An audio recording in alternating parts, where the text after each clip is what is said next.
Valuation of professional or a consulting firm. Usually chartered accountant, advocates, and management consulting firms are there.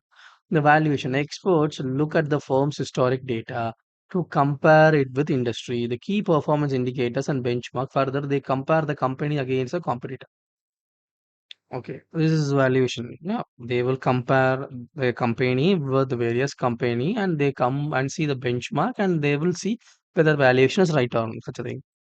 When using income approach, what is the income, what are the kind of same income arise by different company, so based upon that, and the risk is associated with the calculation of terminal value due to estimation of projected growth, hence the risk should be factored into overall calculation. What are you saying, sir? We want to come up with the ultimate price.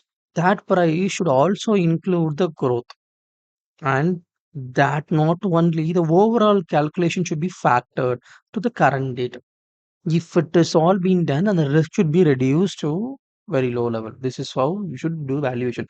Valuation professional do it. Also, normalization of cash flow is done by adding back cash items and certain specific items.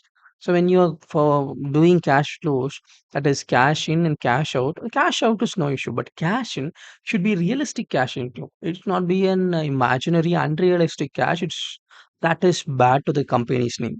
So whatever cash flow should be realistic, it should not be a no block non-cash. You can't buy a building, you can't put in some real estate, and you can say, I will sell in 1 year and I buy for 1 lakh, I'll sell for 10 crores. Such kind of unrealistic cash inflow should not be there. Such a way you should do.